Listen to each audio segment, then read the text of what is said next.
wowe udukurikiye uyu munsi tugiye kurebera hamwe ibibazo byo muri interview bigera ku 100 bikunze kubazwa cyane cyane mu myanya y'akazi iyo ari yo yose. Nkuko bisanzwe umwanya w'akazi ugira ibibazo byayo bya interview byihariye, ariko hari ibibazo imyanya yose ihuriyeho bishobora kubazwa ku mwanya uwo ari wo wose. Ari byo tugiye kureba byibuze ibibazo 100 bikunze kubazwa byanze bikunze mu kizamini cya interview.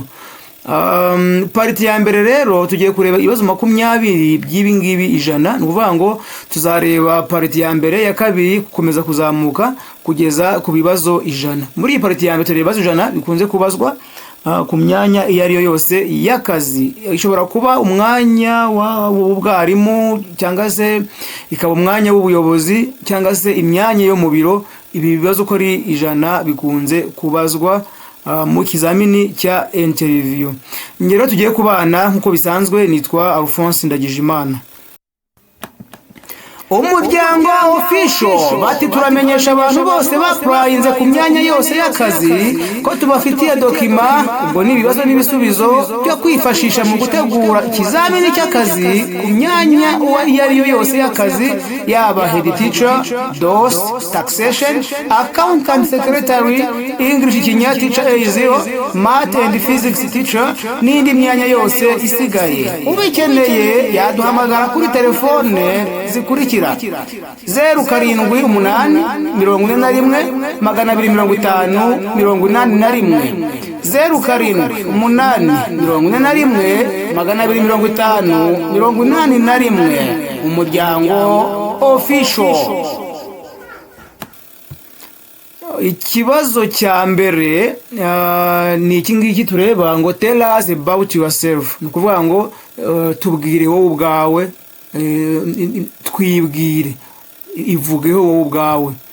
Yes, igisubizo cyacyo ngiki rero iyo bakwaje ngo twibwire wowe ubwawe, ntabwo utangira uvuga amazina yawe, uvuga aho wize, ahubwo usubiza muri ubu buryo: I am hard working and motivated person. I have skills in communication and teamwork, and I am ready to contribute to your institution. Mu ncamake utangira kuvuga ibijyanye n'ubumenyi ufite, muri make uritaka, ariko ukavuga ibijyanye na karite yawe, apana ya myirondoro yawe siyo baba kubaza.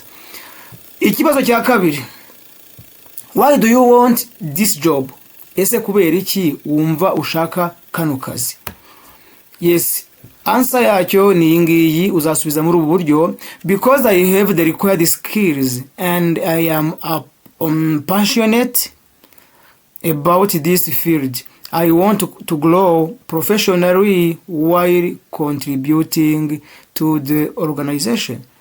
Yes, iki ni igisubizo cy'ingenzi uzatanga kuri iki kibazo. Ndagira ngo nkusabe ubashe kubana natwe kugeza ku mpera y'iyi video, biragufasha kugira icyo usigarana, kimwe nuko kandi washaka n'ikaramu ukandika, cyangwa ukajya usubiza inyuma kugira ngo urebe neza aho utasobanukiwe.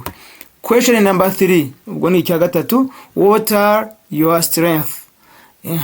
Ni iki wumva ko ushoboye, wowe wiyiziho ko ushoboye?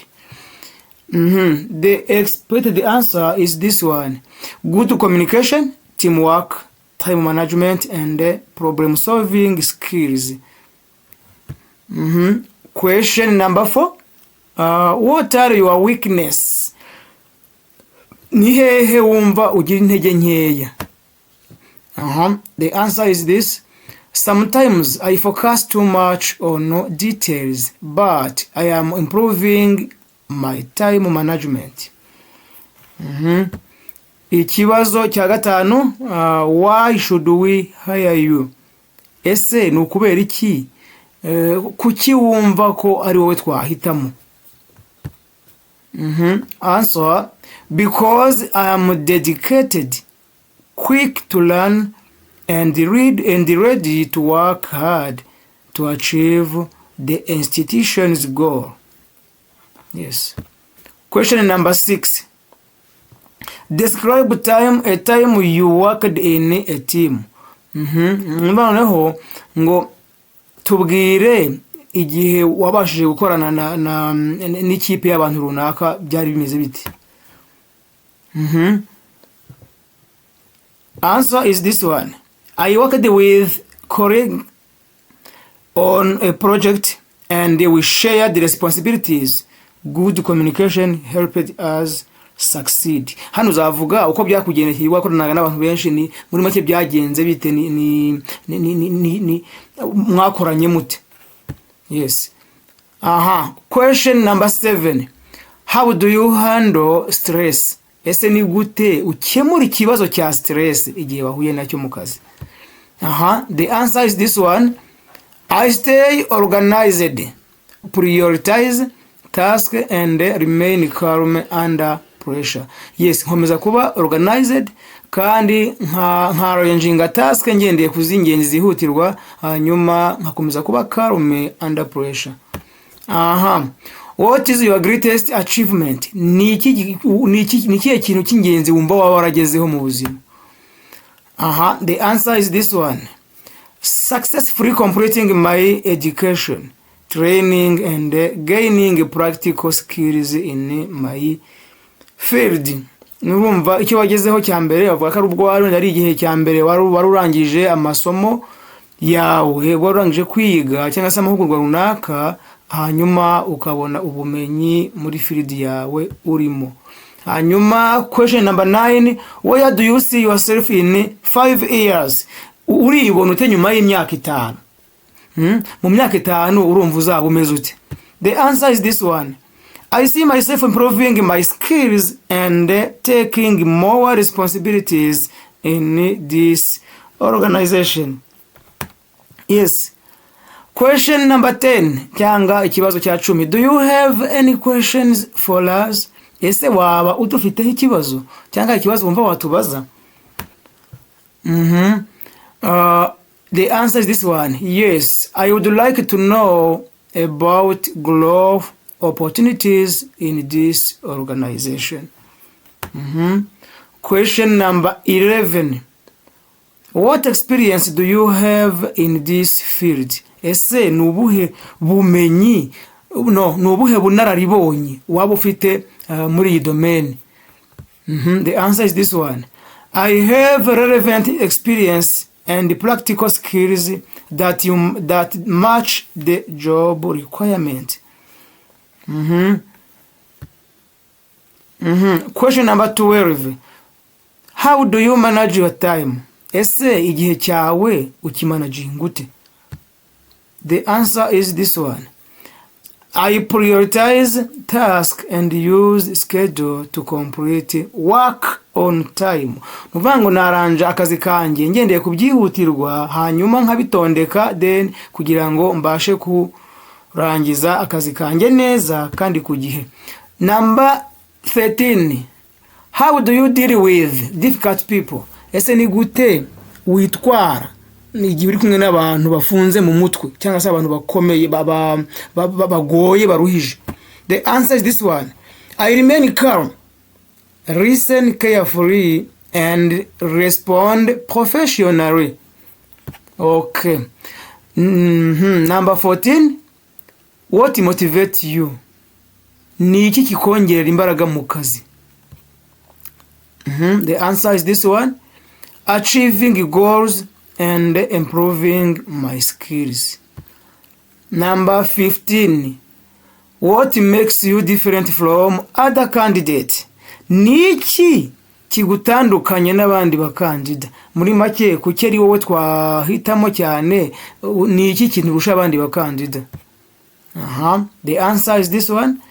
My commitment, positive attitude and willingness to learn. Yes. Number 16. How do you handle mistakes?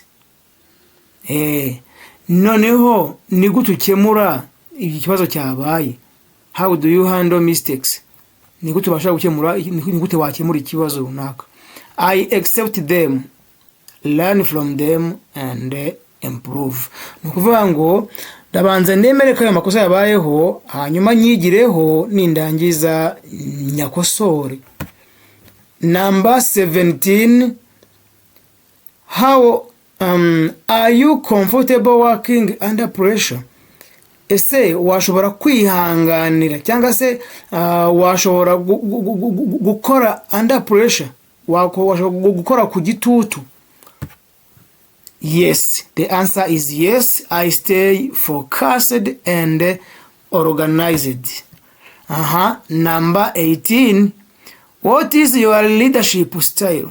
Ese wumva wayobora ute? Imiyoborere yawe wumva yabimeze ite? I believe in teamwork, communication and responsibility. Question number 19. How do you ensure quality work? Ese iyo bavuze umurimo unoze, donc ni gute wumva wagira akazi kanoze? Iyo bavuze umurimo unoze wumva iki? By checking details and following proper procedures. Urumva ramajije ngo ni gute yagira akazi kanoze? Yes, by checking details and following proper procedures. Question number 20. Why did you leave your previous job? Iki ni ikibazo gikomeye gikunze kubazwa cyane ku muntu uva mu kazi ajya mu kandi. Barakubajije ngo ni ukubera iki wumva cyangwa se kubera iki uvuye mu kazi wari urimo. Urumva hari akazi wari urimo ukavuyemo uje gushaka kangaka.